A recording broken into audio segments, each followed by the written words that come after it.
Good morning વિદ્યાર્થી મિત્રો, કેમ છો? મજામાં છો?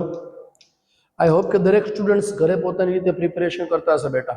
અને જે કોઈ પણ ડાઉટ્સ તમારા છે આપણે ઝૂમ લેક્ચરની અંદર ઓલરેડી ડિસ્કસ કરીએ છીએ, ત્યાં કરતા હશો. આપણે લાસ્ટ લેક્ચરની અંદર હાઇડ્રોજન સ્પેક્ટ્રમ છે એના વિશે ડિસ્કશન કરેલું હતું. એનસીઆરટીના જેટલા પણ એક્ઝામ્પલ છે એ એક્ઝામ્પલ આપણે લાસ્ટ લેક્ચરની અંદર બોહર મોડેલ અને હાઇડ્રોજન સ્પેક્ટ્રમને લઈને છે બધા પ્રોબ્લેમ્સ આપણે સોલ્વ કરેલા છે. છતાં જે સ્ટુડન્ટ્સને પ્રોબ્લેમમાં આન્સર ના આવતા હોય, ના સમજાવતો, એકવાર મને પર્સનલી મેસેજ કરીને પૂછી લો. Now come to the next. આપણે વાત કરવાની છે 2 માર્ક્સ સ્કૂલ એક્ઝામની અંદર ક્વેશ્ચન પૂછાશે, the limitation of Bohr models. Bohr મોડેલની લિમિટેશન ક્વેશ્ચન છે પૂછાશે. તો થોડાક નાના અમથા પોઈન્ટ્સ છે એના વિશે ડિસ્કશન કરવાનું છે. પહેલું મોસ્ટ ઇમ્પોર્ટન્ટ પોઈન્ટ શું છે લિમિટેશન, જે ટોપિકની સ્ટાર્ટમાં જ આપણે કીધેલું છે કે ભાઈ Bohr model is only applicable for the that species which have only one electron. It is only applicable for the hydrogen like atom. Hydrogen like atom એટલે શું? હાઇડ્રોજન પાસે એક જ ઇલેક્ટ્રોન છે, 1 ઇલેક્ટ્રોન કન્ટેનિંગ સ્પીસીસ જેટલી છે એના માટે એપ્લિકેબલ છે, બીજા કોઈ માટે એપ્લિકેબલ નથી. આ તો એઝ પર એક્ઝામ્પલ ત્યારે મેં કીધું હતું કે હિલિયમ માટે એપ્લિકેબલ નથી, બટ હિલિયમ +1 એપ્લિકેબલ છે. લિથિયમ માટે એપ્લિકેબલ નથી, બટ લિથિયમ +2 એપ્લિકેબલ છે. લિથિયમ એટલે એટોમિક નંબર Z = 3. ઇલેક્ટ્રોન એટલે શું લખાશે? તો કે એટોમિક નંબર -4. 3 - 2 એટલે શું લખશું આપણે? 1 ઇલેક્ટ્રોન. તો આના માટે એપ્લિકેબલ છે. તો it is only applicable for those species which have only 1 electron. It cannot explain the line spectrum of atom containing more than 1 electron. એક ઇલેક્ટ્રોન કરતા વધુ ઇલેક્ટ્રોન માટે એક્સપ્લેન નથી આપતો. બરાબર? If the two spectral lines are very close together, then their explanation cannot be given by the Mohr atom model. શું કીધું છે કે આપણે વાત કરી હતી કે જ્યારે હાઇડ્રોજન સ્પેક્ટ્રમમાં, આ આપણી હાઇડ્રોજન સ્પેક્ટ્રમ ટ્યુબ હતી, ખ્યાલ હોય તો, અને આમાંથી જે રેડિયેશન પ્રોડ્યુસ થાય છે એ રેડિયેશનને આપણે જ્યારે સ્પેક્ટ્રોમીટર વડે જ્યારે ઓબ્ઝર્વ કરીએ છીએ ત્યારે સ્પેક્ટ્રોમીટરની અંદર આની અંદર એકદમ બારીક નાની નાની લાઈનો જોવા મળે છે, જેને આપણે લાઇન સ્પેક્ટ્રમ કીધેલો છે. આ લાઇન સ્પેક્ટ્રમમાં જો બે લાઈન એકબીજા પર ઓવરલેપિંગ થાય તો એને કહેવાય છે ડબલેટ. અને આવી જો 3 લાઈન ઓવરલેપિંગ પામે તો એને કહેવાય છે ટ્રિપલેટ. આવી ડબલેટ કે ટ્રિપલેટ જેવી ફિનોમિના જે થાય એ આના પર સમજાઈ શકતું નથી. ઇન્ટેન્સિટી ઓફ સ્પેક્ટ્રમ એ પણ આના પરથી સમજાઈ શકાતું નથી. Now most important for MCQ, a splitting of spectral lines under the influence of magnetic field. આ જે સ્પેક્ટ્રમ લાઈન છે એને મેગ્નેટિક ફિલ્ડમાં તમે જ્યારે એપ્લાય કરો છો, મેગ્નેટિક ફિલ્ડ પ્રોવાઈડ કરો છો, ત્યારે એમનું સ્પ્લિટિંગ થાય છે. મેગ્નેટિક ફિલ્ડમાં થતા સ્પ્લિટિંગને કહેવાય છે ઝીમેન ઇફેક્ટ. કઈ ઇફેક્ટ કહેવામાં આવે છે? ઝીમેન ઇફેક્ટ. અને ઇલેક્ટ્રિક ફિલ્ડની અંદર જે સ્પ્લિટિંગ થાય એને કહેવાય છે stark effect. So, Zeeman effect and Stark effect cannot be explained by the Mohr atomic model. Again, ફરીથી એકવાર, Zeeman effect અને Stark effect કોને કહેશું? તો કે મેગ્નેટિક ફિલ્ડમાં જે સ્પ્લિટિંગ થાય એને કહેવાય Zeeman effect, અને ઇલેક્ટ્રિક ફિલ્ડમાં જે સ્પ્લિટિંગ થાય એને કહેવાય સ્ટાર્ક ઇફેક્ટ, જે આ સમજાવી શકતું નથી. ધ બ્રોગલી એન્ડ હાઇઝનબર્ગ, જે આપણે હમણાં જતા જોશું, ધ બ્રોગલી એન્ડ હાઇઝનબર્ગ વિશે પણ કોઈ એક્સપ્લેનેશન આપતું નથી. And last point, formation of molecules. Atom ના આવે, અહીંયા મોલેક્યુલ આવે. ફોર્મેશન ઓફ મોલેક્યુલ, કોઈ પણ હાઇડ્રોજન એટમ, સપોઝ કે આ હાઇડ્રોજન એટમ એકબીજા સાથે કમ્બાઈન થઈને હાઇડ્રોજન મોલેક્યુલ બનાવે છે, તો કેવી રીતે બને છે એ હાઇડ્રોજન મોલેક્યુલનું એક્સપ્લેનેશન આમાં આપી શકતું નથી. તો these are the limitation of Bohr's model. 2 માર્ક્સનો ક્વેશ્ચન ક્લાસ એક્ઝામમાં, સ્કૂલ એક્ઝામમાં પૂછાશે, એ ઇમ્પોર્ટન્ટ છે. Come to the next most important, that is the Broglie wavelength. The Broglie wavelength વિશે આપણે એક્સપ્લેનેશન આપવાનું છે. ચલો, આપણે વાત કરેલી એ પ્રમાણે કે બેટા બોહરે પોતાના મોડેલની અંદર જે રેડિયેશન પ્રોડ્યુસ થાય છે એ રેડિયેશનમાં રેડિયેશનનો પોતાનો એ પાર્ટિકલ નેચર છે,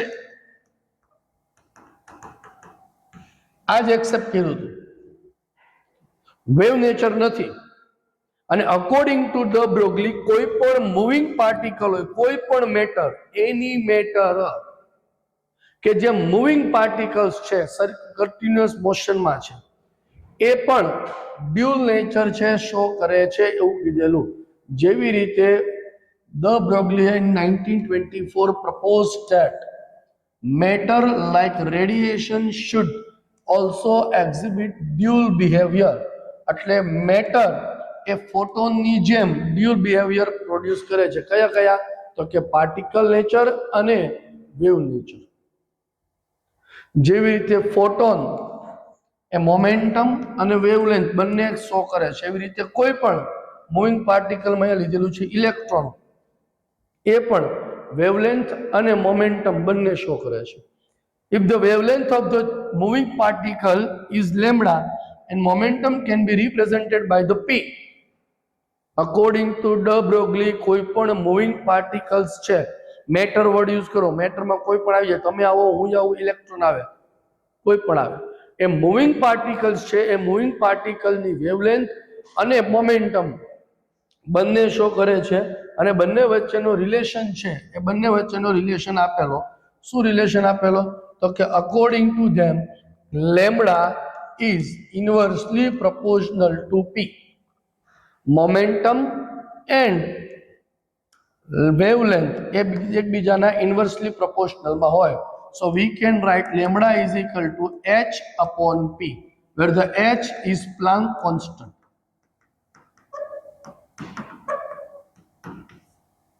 But p is equal to, we can write m into v, mass into velocity.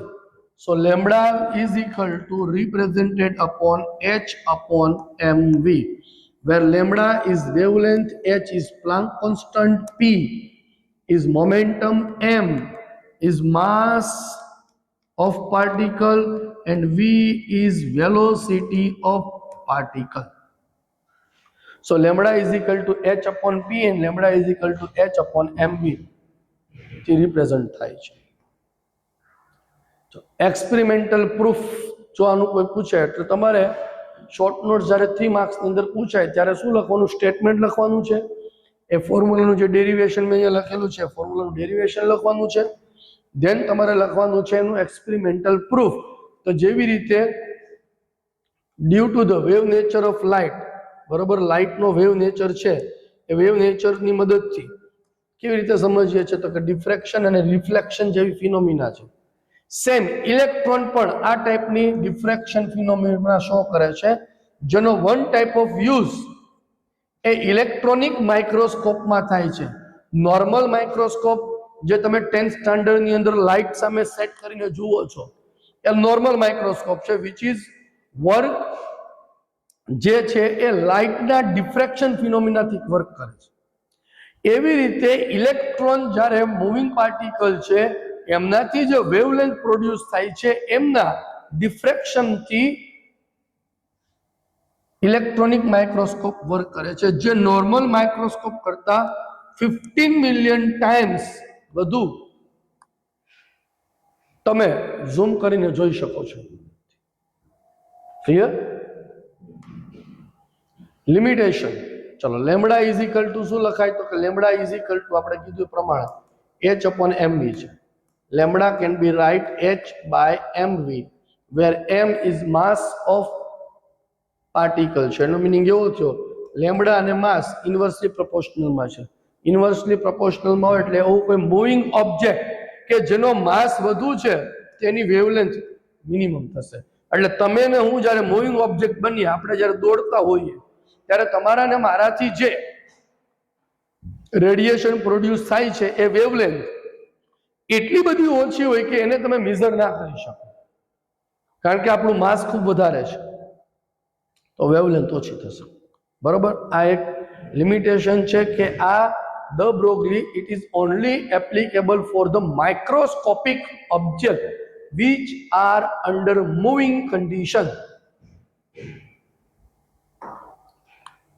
ચલો કાઇનેટિક એનર્જી સાથેનો ફોર્મ્યુલા છે, બીકોઝ તમને કાઇનેટિક એનર્જી ગીવન હોય. Kinetic energy is equal two શું લખાય? 1/2 mv². આ ફોર્મ્યુલા આપણને ખબર છે. સો તમને અહીંયા m અને v lambda is equal to h/mv ફોર્મ્યુલામાં આવે છે. માટે જો કાઇનેટિક એનર્જી ગીવન હોય તો de Broglie wavelength find out કરવા માટેનો formula lambda is equal to h/√2 kinetic energy into m થાય. એક ફોર્મ્યુલા થયો lambda is equal to h/p. Second formula h/mv. Third formula h/√2 kinetic energy m. Fourth formula de Broglie wavelength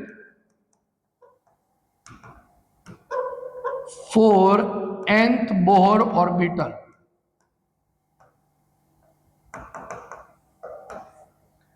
કોઈ n Bohr ઓર્બિટલમાં જે electron continuous moving કરે છે એની wavelength કેટલી?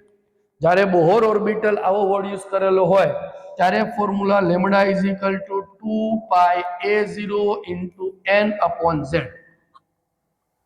The Broglie wavelength for the moving electron in nth orbital, fifth orbital, second orbital, first orbital, NCERT માં exercise માં આવો question છે.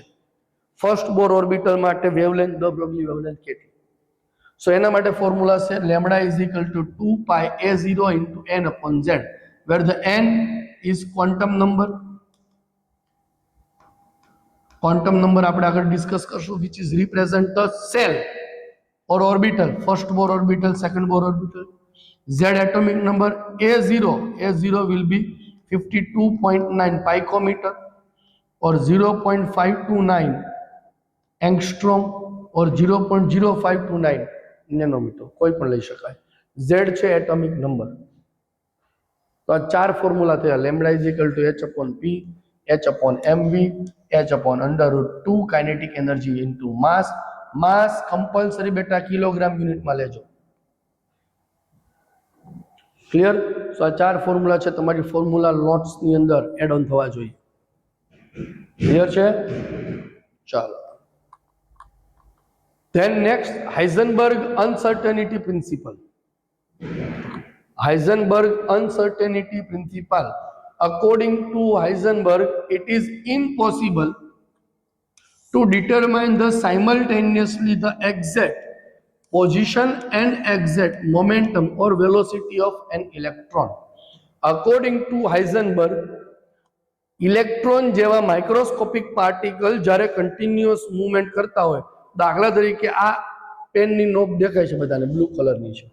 હું તમને દેખાય એટલા માટે રેડ કરી દઉં એને. ચલો, એ નહીં દેખાય, આ રેડ જ લઈએ. ચાલો, આ રેડ કલર છે એની આ નોબ છે, એ કન્ટિન્યુઅસ મૂવિંગ કરે છે ત્યારે તમે મને એનું પોઝિશન કહી શકો છો. જો તો તમને કન્ટિન્યુઅસ મૂવિંગ ની અંદર આની પોઝિશન ખબર નહીં પડે. હવે ઇલેક્ટ્રોન તો એટલો બારીક છે તો પછી કેમ નહીં ખબર પડે? So according to Bohr, electron nucleus થી r જેટલા ડિસ્ટન્સ પર v વેલોસિટી સાથે કન્ટિન્યુઅસ મૂવિંગ કરે છે. આ રીતે. તો આ ઇલેક્ટ્રોનની પોઝિશન ડિસાઇડ કરવા માટે with the help of electronic microscope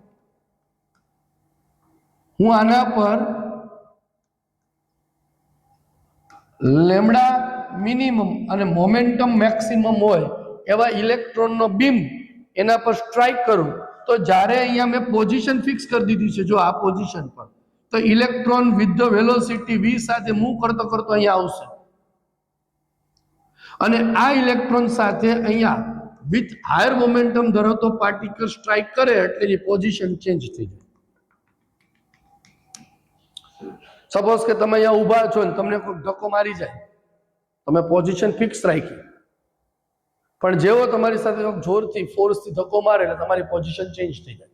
so position fix rakhi velocity decide કરવા જાય છે તો પોઝિશન ચેન્જ થઈ જાય. તો અકોર્ડિંગ ટુ હાઇઝનબર્ગ, ઇલેક્ટ્રોનની પોઝિશન અને વેલોસિટી આ બંને એક સાથે એક સમયે ડિસાઇડ ના થાય એવું નિલ્સ બોહરને કીધું. અને જો તમે કરવા જાઓ તેમાં અનસર્ટેનિટી આવે માટે ફોર્મ્યુલા આપ્યો કે delta x into delta PV greater than or equal to h upon 4 pi, where the delta x is represented by uncertainty in position and delta v, so delta p is represented uncertainty in momentum. Uncertainty no meaning કહી શકાય error. Clear? But delta p is equal to m into delta v. માસ ને સામેની બાજુ લઈ જાય તો formula તમારો શું આવશે? Delta x into delta v greater than or equal to h upon 4 pi m. Delta x into delta v is equal to h divided by 4 pi m formula વડે રિપ્રેઝન્ટ થાય છે. બરોબર? એટલે આનો યુઝ શું થાય તો કે ભાઈ એ ડિનાય કરે છે કે ઇલેક્ટ્રોન કોઈ સર્ક્યુલર પાથ પર મોમેન્ટ કરે છે, એ સ્ટેટમેન્ટને ડિનાય કરે છે. આ એની લિમિટેશન થઈ ગઈ બેટા. આ હાઇઝનબર્ગ અનસર્ટનિટી પ્રિન્સિપલની લિમિટેશન છે. This theory is denied the existence of fixed path of electron or other similar particle. Electron nucleus થી r distance પર એ continuous movement કરે છે તો આ ફિક્સ પાથ છે એ ડિનાય કરે છે. એવું ના હોય, આ સ્ટેટમેન્ટ એનું રોંગ છે, ફિક્સ જ હોય. અને it is only applicable for those particles which have less mass. એટલે એનો મીનિંગ એવો થયો કે જો કોઈ મૂવિંગ પાર્ટિકલ કે જેનો માસ મિનિમમ છે તો એમાં અનસર્ટેનિટી મેક્સિમમ હોય. એટલે તમે પોઝિશન અને વેલોસિટી એક્યુરેટી ઇલેક્ટ્રોન માટે ડિસાઇડ ના કરી શકો જ્યારે તમારા ને મારું ડિસાઇડ થાય. એઝ પર એક્ઝામ્પલ આપણે ક્રિકેટની અંદર ચેક કરીએ છીએ કે જ્યારે ક્રિકેટરમાં બોલર એ બોલ ફેંકે છે ત્યારે એ બોલ કેટલી સ્પીડ સાથે કયા ડિસ્ટન્સ પર પહોંચે છે એક્ઝેક્ટલી સમજાવે છે. તો ત્યાં પોઝિશન અને વેલોસિટી બંને એક સાથે ડિસાઇડ થાય છે એવું કહેવામાં આવે છે. ક્લિયર? ચલો હવે વાત કરીએ આ બંનેના ન્યુમેરિકલ્સની વાત.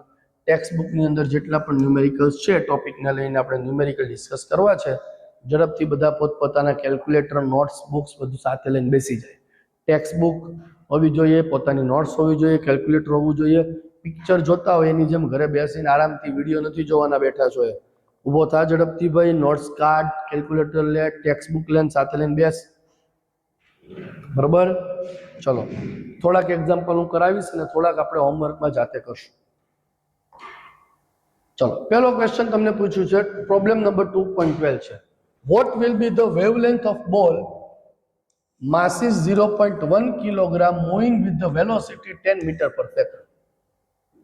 ચલો તમને અહીંયા કીધેલું છે માસ છે 0.1 કિલોગ્રામ. કિલોગ્રામ ને કિલોગ્રામ જ રાખવાનું છે. વેલોસિટી છે 10 મીટર પર સેકન્ડ છે અને વેવલેન્થ લેમ્બડા ફાઇન્ડ આઉટ કરવાનું છે. તો વેવલેન્થ ફાઇન્ડ આઉટ કરવા માટેનું formula lambda is equal to h upon mv. h will be 6.626 into 10⁻34. m 0.1, velocity છે 10, 0.1 into 10 એટલે 1 થઈ જશે. Answer is 6.626 10⁻34 metre. એટલે અહીંયા 0.1 કિલોગ્રામ જેવા મૂવિંગ પાર્ટિકલની વેવલેન્થ તમે જોઈ શકો છો, ખૂબ જ માઇનોર છે. 10⁻34 can not be measure easily. ચલો શું કીધું છે જો હવે બેટા કાઇનેટિક એનર્જી ગિવન છે અને વેવલેન્થ ફાઇન્ડ આઉટ કરવાની. મેં કીધું હતું ને કાઇનેટિક એનર્જી ગિવન હોય. So kinetic energy will be 3 into 10⁻25 joule. Mass of electron is 9.1 into 10⁻31 અને લેમ્બડા ફાઇન્ડ આઉટ કરવાનો છે. ચાલો હમણાં આપણે ફોર્મ્યુલા કીધો તો કાઇનેટિક એનર્જી અને લેમ્બડા વચ્ચે formula 2 kinetic energy into m. આ ફોર્મ્યુલા આપણે જોયો હતો. 2 kinetic energy into m is equal to 6.626 into 10⁻34 divided by under root 2 kinetic energy. 2 into kinetic energy will be 3 into 10⁻25 into m. Mass of electron છે 9.1 into 10⁻31. આ formula છે 6.626 10⁻34 divided by 2 into 3 10⁻25 into 9.1 10⁻31. ચલો આનું simplification છે દરેક student calculator લઈને આપે બેટા 6.626 10⁻34 upon divided by under root ચલો 3 into 2 into 9.1 કરો. ચલો લો જી કેલ્ક્યુલેટર, હું પણ કેલ્ક્યુલેટર લઈ લઉં, તમારે પણ કેલ્ક્યુલેટર લેવાનું છે. ચલો કેલ્ક્યુલેટર લઈને ચેક કરો જ બેટા શું આવે છે આન્સર. ચલો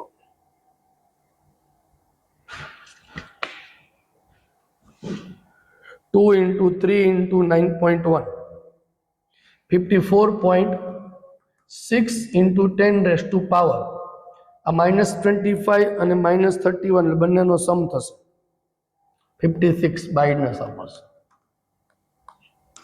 So 6.626 into 10⁻34 divided by ચલો 54.6 નું આનું અંડરરૂટ કાઢો એની પહેલા એકવાર ચેક કરો બેટા. પાવર છે એ ઇવન નંબરમાં હોવી જોઈએ. પાવર શેમાં હોવી જોઈએ? ઇવન નંબરમાં. જો ઇવન નંબરમાં પાવર ના હોય ને ઓડમાં હોય તો ઓડમાંથી ઇવનમાં ડેસિમલ પોઈન્ટ શિફ્ટ કરીને લાવવા પડશે તમને. તો 54.6 નું અંડરરૂટ લઈ લો 7.38 આવશે અને પાવર હાફ થાય, પાવરનું અંડરરૂટ ના થાય તો 56 divided by 2 28 -28. Clear? So 6.626 divided by 7.38 answer is 0.8978 into 10 raised to ચલો -28 ઉપર જશે -34 and 28 એમાંથી માઇનસ થાય 6 but answer આવશે -6. So lambda is equal to 897.8 into 10 raised to -9 meter. -9 એટલે નેનો લખાય. So answer is 897.8 nanometer. This will be your answer. Clear? ચલો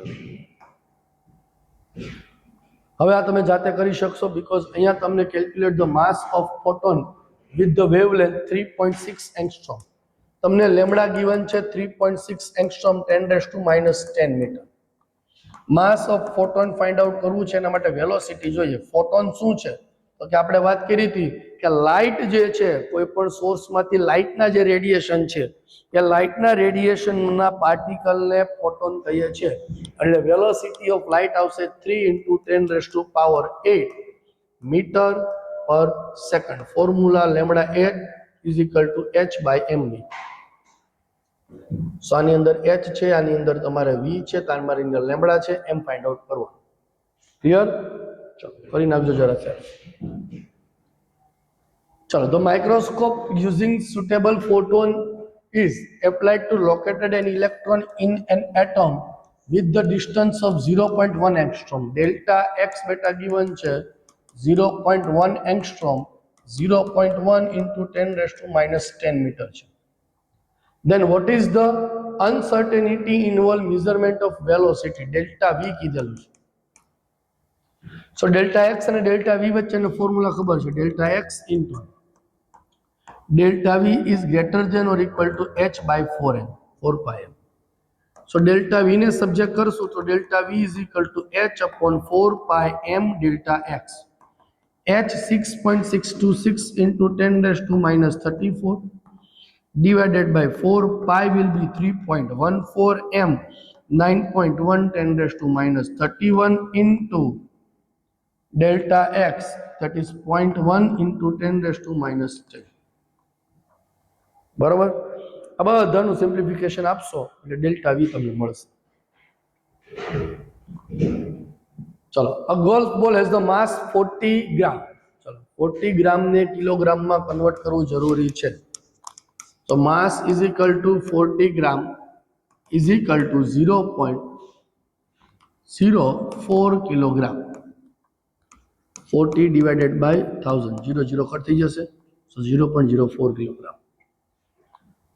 velocity given છે 45 meter per second. તો uncertainty delta v is 45 into 2%. એટલે 45 into 2 divided by 100, 90 by 100, 0 0 cut થશે, 0.9 થશે અનસર્ટિનિટી. તો position મેં અનસર્ટિનિટી ફાઇન્ડ આઉટ કરવાની છે, ડેલ્ટા વી છે અને ડેલ્ટા એક્સ શોધવાનો છે. ફોર્મ્યુલા હમણાં આપણે કીધેલો છે. હવે આ બંને તમને જાતે આવડશે. એટલે એક્સરસાઇઝનો 20 અને 21 નંબર, 21 તો આગળનો રિપીટ જ છે, બરોબર. એટલે સેલ્ફ હોમવર્કમાં કરશું. ચલો, ઉપર બધું કોઈ ઇમ્પોર્ટન્ટ નથી, નીચે આપણા માટે કામ છે. Electron in this microscope with the velocity, find out de Broglie wavelength. Lambda is equal to h by mv, 6.626 10⁻⁻34 divided by m. Mass of electron 9.1 into 10⁻31 with the velocity 1.6 into 10⁻6. Simplification આપી દઉં, answer મળી જશે. 59 number exercise, 16 number exercise. ચાલો, શું કીધું છે? If the velocity of electron in Bohr first orbital, જો આ કીધું છે બોહર ફર્સ્ટ ઓર્બિટલમાં વેલોસિટી કીધેલી છે, તો વેવલેન્થ કેટલી છે ફાઇન્ડ આઉટ કરવાનું છે. બોર ઓર્બિટલ માટે lambda is equal two 2πa0 into n divided by z. So 2π will be 3.14 અને પાઇકોમીટરમાં લેવું છે 52.9. n ફર્સ્ટ બોર ઓર્બિટલ છે 1, હાઇડ્રોજન એટમ માટે પણ 1 1 કેન્સલ. આન્સર આપજો એટલે પાઇકોમીટરમાં આવશે. હવે આજ માટે ફોર્મ્યુલા તમે lambda is equal to h/mv કરશો ને તો પણ આન્સર આ જ આવશે. શું કામ? તો કે અહીંયા બોહરની ફર્સ્ટ ઓર્બિટલ કીધેલી છે. હું તમને ફર્સ્ટ ની બદલે સેકન્ડ કહી દઉં. આવું નીટ વાળા ક્વેશ્ચન પૂછેલો, નીટની અંદર ક્વેશ્ચન એક પૂછાયેલું કે સેકન્ડ બોર ઓર્બિટલ માટે કેટલું. હવે બધામાં તમે lambda is equal to h/mv use કરો તો ફર્સ્ટ, સેકન્ડ, થર્ડ, ફોર્થ બધા માટે આન્સર સેમ જ આવ્યો. ખ્યાલ આવે છે? એટલે આ ફોર્મ્યુલા તમારે યાદ રાખો, બરોબર. ચાલો, હવે શું કીધેલું છે? જો અહીંયા પ્રોટોન કીધેલો છે, એટલે તમારે માસ લેવાનો છે પ્રોટોનનો. પ્રોટોનનો માસ m is equal two 1.67 into 10⁻24 kilogram, sorry 27 kilogram છે. પેલું ટેબલ આપણે સ્ટાર્ટિંગમાં લખાવ્યું છે ને એની અંદર છે બેટા. ક્લિયર? તો એ સેલ્ફ કરી લેજો. તો આ Bohr model, velocity, the Broglie wavelength, આને લઈને જેટલા પણ એક્ઝામ્પલ એનસીઆરટી ના હતા એ બધા જ એક્ઝામ્પલ તમારા અહીંયા પૂરા થઈ ગયા, બરોબર. આને રિલેટેડ બીજી કોઈ વસ્તુ હોય તો આપણે આગળ જતા જોશું. હવે એક ટોપિક આપણે ડિસ્કસ કરી લેવાનો છે, એ છે શ્રોડિંજર ઇક્વેશન. ચલો, શ્રોડિંજર ઇક્વેશન છે, કોને કહેશું? આમ તો જનરલી શ્રોડિંજર ઇક્વેશનનો કોઈ ક્વેશ્ચન આવતો નથી તમારે, નથી કોઈ થિયરીની અંદર કે નથી કોઈ બીજી વસ્તુમાં, બરોબર. બટ એમસીક્યુ છે તમારો, જો કદાચ પૂછાય શ્રોડિંજર ઇક્વેશન તો ઇક્વેશન લખી નાખજો, d² ψ/dx², d² ψ/dy², d² ψ/dz² plus e - v sin is equal two 0. શું છે શ્રોડિંજર ઇક્વેશન? તો કે d² ψ - dx², d² ψ - dz², d² ψ/dx² into, બરોબર. ચલો, ફોર્મ્યુલા છે, ઝડપથી એકવાર તમારી નોટ્સની અંદર લખી નાખો બેટા. બીકોઝ મેં કીધું એ પ્રમાણે ક્વેશ્ચન છે તમને પૂછાતો આવે છે એમસીક્યુ માટે, થિયરીની અંદર તો કોઈ જગ્યાએ નથી, બટ એમસીક્યુ ની અંદર છે, પૂછાય છે, એટલે તમને આવડવું જોઈએ. હું એકવાર વેરીફાઈ કરી લઉં છું ફોર્મ્યુલાને ઝડપથી. Schrodinger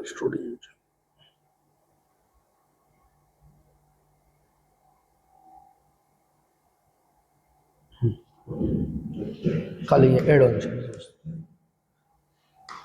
into 8π² m divided by h² is equal to 0, બરોબર. વેર સાઇન, આને કહેવાય છે sign, PSI is wave function ઇલેક્ટ્રોનને રિપ્રેઝન્ટ કરવા માટે યુઝ થતું એક વેવ ફંક્શન છે જેની કોઈ ડેફિનેશન નથી. m A mass of electron છે, h પ્લાન્ક કોન્સ્ટન્ટ છે, d by dx x y and z A Cartesian યામ છે, E ટોટલ એનર્જી છે, V એ પોટેન્શિયલ એનર્જી છે. ટોટલ એનર્જીમાંથી પોટેન્શિયલ એનર્જી સબટ્રેક્ટ કરો એટલે કાઇનેટિક એનર્જી મળે. તો આ શ્રોડિંજર ઇક્વેશનની વાત થઈ. ક્લિયર? ચલો નેક્સ્ટ પછી આપણે વાત કરવાની છે સાઈ શું છે તે. બરોબર, આનો ક્વેશ્ચન છે એ કદાચ તમને હવે જે વાત કરું છું એ 2 માર્ક્સ માટે એમસીક્યુ માટે આપણા માટે ઇમ્પોર્ટન્ટ છે. આના એમસીક્યુ છે, પૂછાય છે સાઈ શું કહેવામાં આવે છે. ચલો, ડિફરન્સ બિટવીન સાઈ એન્ડ મોડ્યુલમાં આ જે બે લીટા છે ને મોડ્યુલ એક ઓપરેટર છે જેની અંદર કોઈ પણ નેગેટિવ વેલ્યુ પણ પોઝિટિવ થઈ જાય. So psi and psi square વચ્ચેનો ડિફરન્સ ક્વેશ્ચનમાં પૂછાય. આ છે સાઈ સ્ક્વેર. ચલો, psi can not be defined.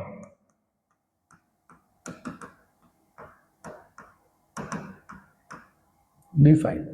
Sin square can be defined. આની ડેફિનેશન છે, આની ડેફિનેશન નથી. સાઈ જે છે એ ઓનલી વેવ ફંક્શન છે. Represent wave function for electron. Electron માટે ઓનલી વેવ ફંક્શન છે રિપ્રેઝન્ટ કરે છે.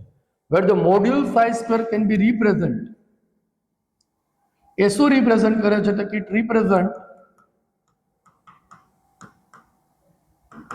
The possibility of finding electron. Electron હોવાની પોસિબિલિટી એ રિપ્રેઝન્ટ કરે છે. The value of sign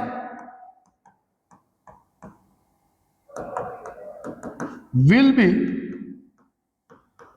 0, positive or negative. Psi ની વેલ્યુ છે પોઝિટિવ, નેગેટિવ કે પછી 0 હોઈ શકે છે. Where the value of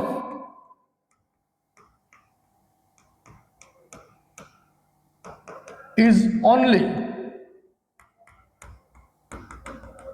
positive or 0.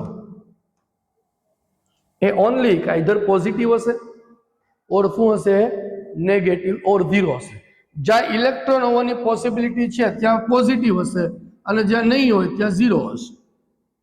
તો 2 માર્ક્સ ની અંદર difference between the psi and psi square એવો એમસીક્યુ એક ક્વેશ્ચન પૂછાય છે, તો એ આવડવો જોઈએ. Is it clear?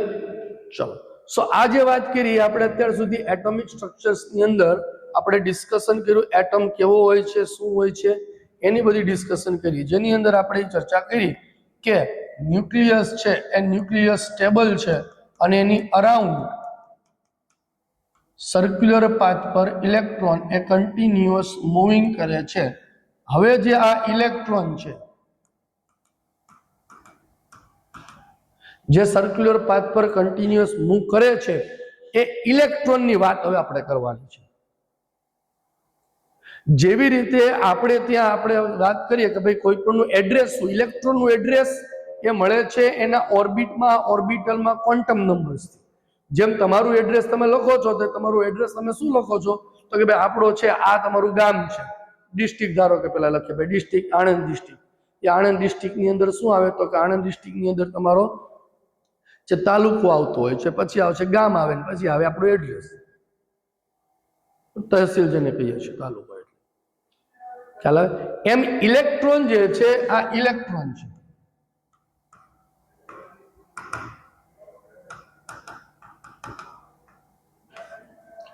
ઇલેક્ટ્રોનના એડ્રેસ માટે સૌથી પહેલા આવે ઓર્બિટ, જેને શેલ કહીએ છીએ. ઓર્બિટની અંદર આવે છે ઓર્બિટલ, જેને સબસેલ કહીએ છીએ. અને ઓર્બિટલની અંદર ફરી પાછી આવે છે સબ ઓર્બિટલ. અને એ સબ ઓર્બિટલની અંદર ઇલેક્ટ્રોન રહેતો હોય છે. પહેલા આવે orbit, then orbital and then આવે સબસેલ. ક્લિયર છે વસ્તુ? તો આ ઓર્બિટ અને ઓર્બિટલ શું છે અને કેવી રીતે ડિસાઇડ થાય એ માટે હવે આપણે નેક્સ્ટ વિડિયો લેક્ચર્સની અંદર ડિસ્કસ કરશું. What is a orbit, what is orbital. આ ઓર્બિટ અને ઓર્બિટલને રિપ્રેઝન્ટ કરવા માટે quantum numbers most important part છે. કારણ કે જો હવે ક્વોન્ટમ નંબરને નહીં આવડે તો તમારે એની પછી ઇલેક્ટ્રોનિક કોન્ફિગરેશન, એ પિરિયોડિક ટેબલનું ચેપ્ટર, કોઈ પણ વસ્તુ એ નહીં આવડે. સો મોસ્ટ ઇમ્પોર્ટન્ટ પાર્ટ છે, એટલે હું નથી લેતો. બાકી મારી ઈચ્છા હતી કે ઓર્બિટ ઓર્બિટલ લઈ લઈએ, પણ હવે નેક્સ્ટ વિડિયો લેક્ચર્સમાં લેતો. ક્લિયર? ટિલ ધેન અત્યાર સુધી જે ચાલ્યું છે પ્રિપેર કરજો, નોટ્સ તૈયાર કરજો, અને ડાઉટ્સ હોય તો પૂછજો. ઘરે આરામ નથી કરવાનો, ઘરે જોતા પિક્ચર નથી જોવાનું, નોટ્સ બુક્સ બધી લઈને પ્રિપેર કરવાની છે. ક્લિયર? ચલો બાય.